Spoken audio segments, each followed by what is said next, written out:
complaint itself is. But I have to tell you, the Washington Post just moments ago posted the next big development in this story.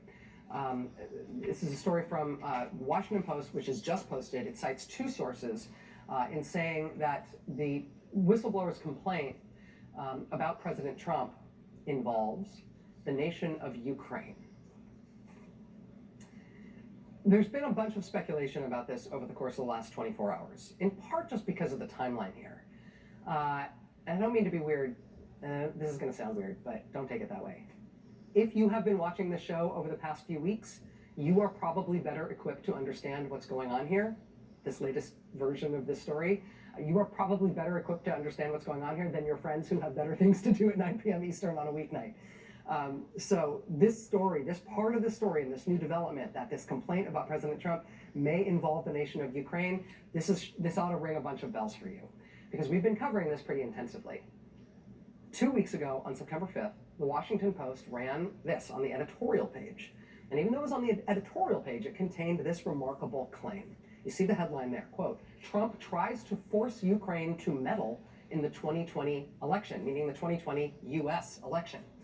Explaining that the newly elected president of Ukraine appears to be a real reformer and a real small d Democrat, and that therefore ought to be a cause for celebration in Washington. The Post argues that nevertheless, the new Ukrainian president has received the cold shoulder from the Trump administration. He, quote, "has so far failed to win the backing of President Trump. Not only has Trump refused to grant the Ukrainian leader a White House visit, he's also suspended the delivery of $250 million in U.S. military aid to this country that is still fighting Russian aggression in its eastern provinces. Some suspect Mr. Trump is once again catering to Russian President Vladimir Putin, who of course is dedicated to undermining Ukrainian democracy and independence. But," the Post says, "we're reliably told that the president has a second and more venal agenda. He's attempting to force the Ukrainian president to intervene in the 2020 U.S. presidential election by launching an investigation in Ukraine of the leading Democratic candidate, Joe Biden. Mr. Trump is not just soliciting Ukraine's help with his presidential re-election campaign, he's using U.S. military aid that country desperately needs in an attempt to extort it." So, again, we still do not know if that is exactly what this whistleblower complaint is about that is currently blowing up proverbial Washington. Shane Harris from the Washington Post tonight is reporting that the whistleblower complaint has something to do with Ukraine. But the timeline here may be instructive. This is what we know of the timeline. President Trump has a phone call with the new president of Ukraine July 25th. 3 days later, the director of national intelligence, Dan Coats, is out. He submits his resignation. Less than 2 weeks later, there's a strange incident in the White House, first reported by CNN, in which that outgoing director of national intelligence, Dan Coats, for some reason, steps into a meeting that's being led by his deputy, Sue Gordon. And he tells her in the middle of that meeting, in front of a bunch of other people, "Hey, Sue, you need to resign." And Sue Gordon, in fact, submits her resignation that day.